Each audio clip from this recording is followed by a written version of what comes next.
Well, I wanted to take a moment and show you guys that I got some of the raised beds put together. A couple of them. Right now they're turned upside down and they're not where they're going to go. But I took a moment and put the screens on the bottom.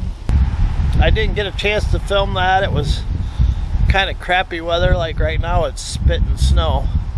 But I also had some help, and sometimes when you're doing a lot of stuff like this, you kind of take the help when you can get it. So I do have one more bed to make. It'll be a lot shorter, and I'll probably go into more depth on how we put the screen on, how we put the things together.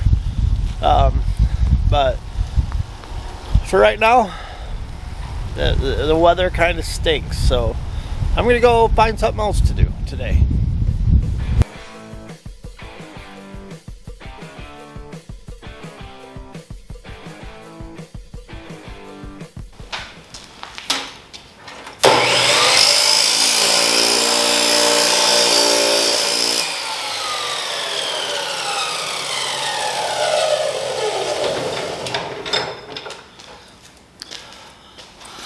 Alright, so I just finished cutting these.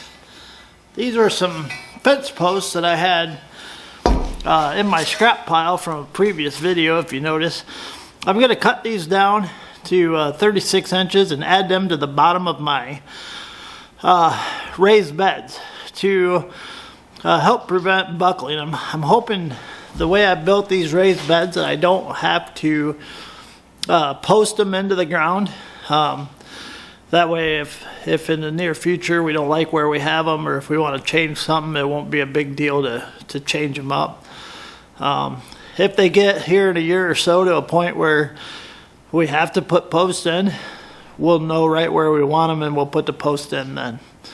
So just finishing that up. Got to put my tools away and head over to the house, and if it's not too cold or if it's not snowing like it's been off and on all day, maybe we'll get these put on. I'm going to use some stakes that I had left over. I kind of inherited them with the property on a property cleanup video that I did. I'll link to it above or down below. I cut them up into 36-inch pieces, and I'm going to put 3 of them towards the middle, 2 on the bottom and 1 actually inside the raised beds to help support them from pushing out. I took a measurement of the full length of the bed. Then I divided that by 3. Of course, I used my cell phone to help me out with that. Then I measured that from each end, put a mark, went to the other side, marked both sides. I even checked the middle measurement to see if it was the same, which it was. On the right side, while I'm working here, on the right side, you can see the little nails. They're U-nails that I used to hold that hardware fabric on. The hardware fabric is like a 1/4-inch metal, lightweight metal fencing. A lot of people are using that in place of chicken wire nowadays. But it deters moles and other rodents from digging underneath and getting up into the raised beds. So it's just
So I'm not worried about them brackets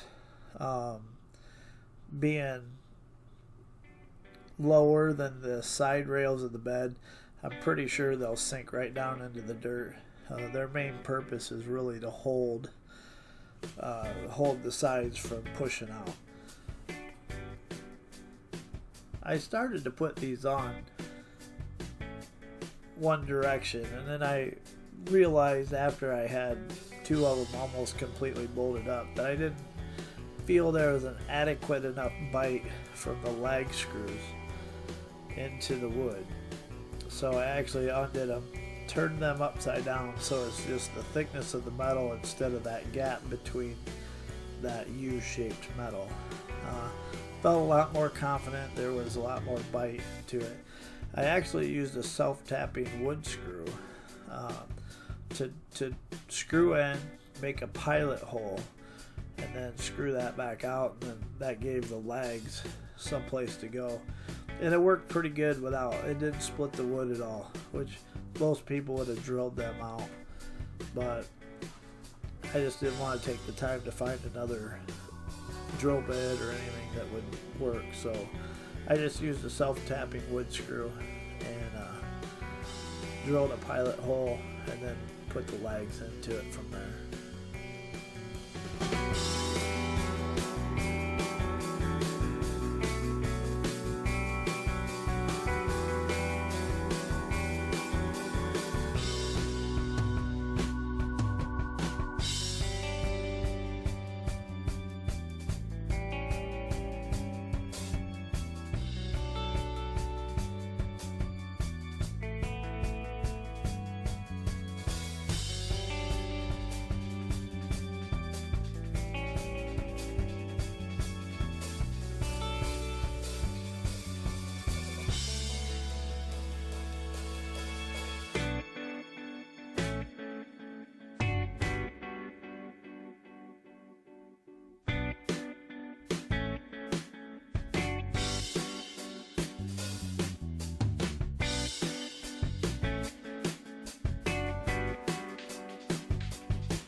Alright, done with that.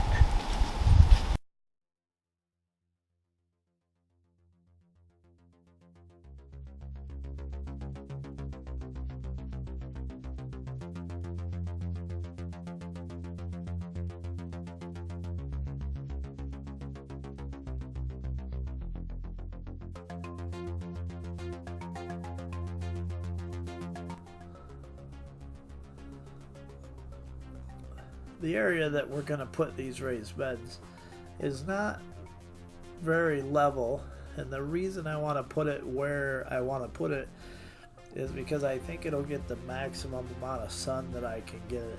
I have a lot of huge trees in my yard, and we've actually put a garden near there in on the ground level, and it did pretty good.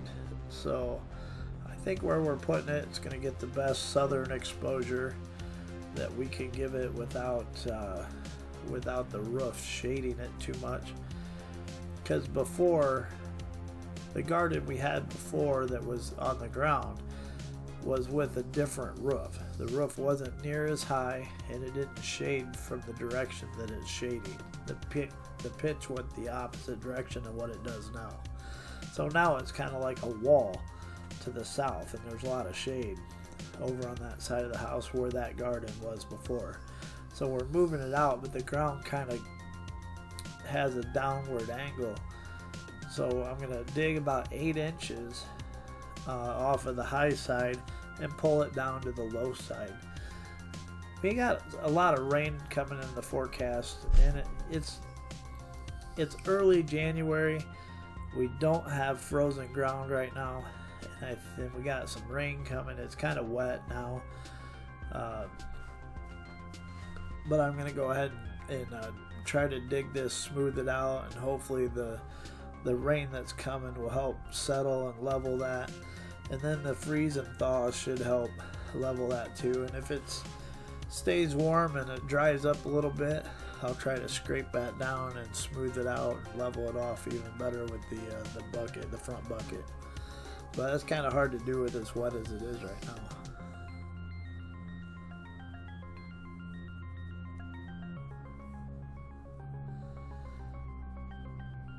So this is just another phase. We got a couple more phases, and it might take some time before we get to the next phase. We're actually going to line these raised beds with a weed barrier, not just for weeds, but also to kind of help put a little barrier between the wood and the dirt and keep that from rotting out as fast. Also, we're going to put a ground cover underneath those, also just to help with actually the weeds outside of the garden bed. I think it'd just be easier to lay a long strip on there, and all the nutrition and everything's actually going to come from inside the dirt that's inside the raised beds. We're going to build them similar to a hugelkultur. So we're going to fill the bottom of those, especially the two larger beds, with some logs and wood and stuff like that, and then we'll layer in some smaller sticks and limbs and leaves and some stuff that's not quite as broke down, and then we have a huge pile of compost that will fill in the top foot or so, probably at least a foot deep. And then when we actually plant our plants, we'll use some garden dirt or some potting dirt to plant our stuff into. And then as the year goes, that stuff will start breaking down. We'll just add mulch and compost and stuff to that as the years go, as we use it. So if you like what we're doing, go ahead and subscribe. That's the best way to know when our next video comes up. The raised garden beds are definitely going to be a multi-part project. We got some other projects we're going to work on also this coming year. I can't wait for spring. Definitely got some awesome things in the works. So we'll catch you on the next one.